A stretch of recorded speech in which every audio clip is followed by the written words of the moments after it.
போறோம்னா scrub. First ஃபேஸை வந்து நல்லா கிளென்ஸ் பண்ணிடணும். நெக்ஸ்ட் ஸ்க்ரப் பண்ணணும்.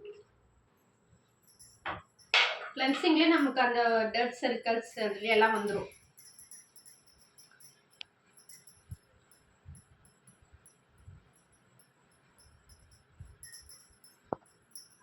நம்ம பார்லர்லாம் போயிட்டு ஃபேஷியல் பண்ணுறதுக்கு பதிலாக இந்த மாதிரி ஃபேஷியல் கிட் நம்ம வீட்டில் வாங்கி வச்சுட்டு நம்ம செல்ஃபாக பண்ணோன்னா நமக்கு மணி சேவ் ஆகும். ப்ளஸ் நமக்கு நல்ல ஒரு க்ளோயிங் ஸ்கின்னும் கிடைக்கும்.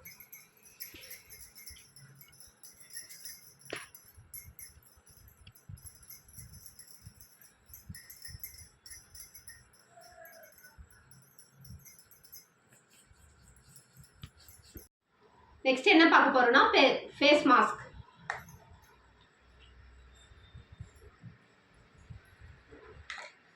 Face mask and massage cream. இது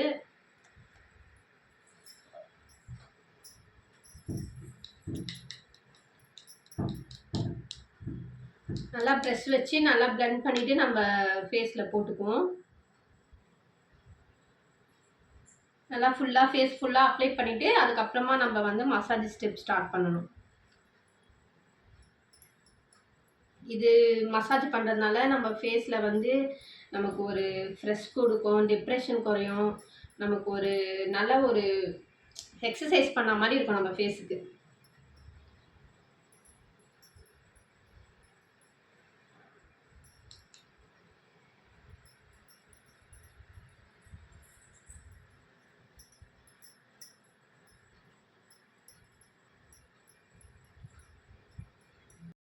இப்போ மசாஜ் பண்ணிவிடுவோம். க்ரீம் ஃபுல்லாக போட்டாச்சு. இப்போ மசாஜ் பண்ணிவிடுவோம்.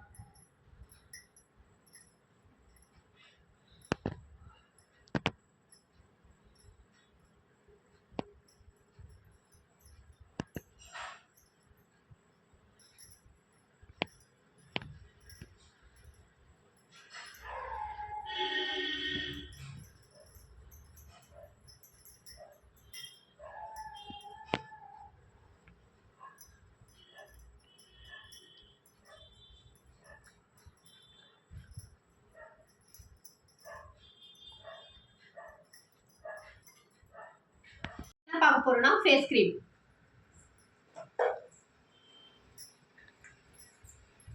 இந்த க்ரீம் போட்டு ஒரு 15 மினிட்ஸ் வந்து நம்ம நல்லா காய விட்டுட்டு அதுக்கப்புறம் கழுவிட்டோம்னா நம்ம ஃபேஸ் வந்து நல்லா சூப்பராக ஆயிடும்.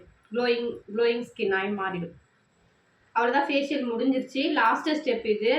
ஃபேஸ் க்ரீம் போட்டு நம்ம நல்லா ஃபேஸ் ஃபுல்லாக அப்ளை பண்ணிவிட்டு நம்ம 15 மினிட்ஸ் நல்லா காய்ஞ்சதுக்கப்புறமா கழுவி எடுத்துட்டோன்னா சூப்பராக ஆகிடும் நம்ம ஃபேஸ். வீட்டில் இருந்துகிட்டே அழகாக ஒரு ஹோம் ஃபேஷியல் இயற்கை முறையில் நம்ம பண்ணலாம். நம்ம ஏதாவது ஃபங்க்ஷன் போகிறோம் அப்படின்னா ஒரு 3 டேஸ்க்கு முன்னாடி இந்த மாதிரி ஃபேஷியல் நம்ம வீட்டிலேயே நம்ம பண்ணோன்னா நமக்கு நல்லா க்ளோயிங் ஸ்கின் கிடைக்கும். சூப்பராக இருக்கும். பார்லர் போய் நம்ம டைம் வேஸ்ட் பண்ண வேணாம், மணி வேஸ்ட் பண்ண வேணாம். மிக்க நன்றி.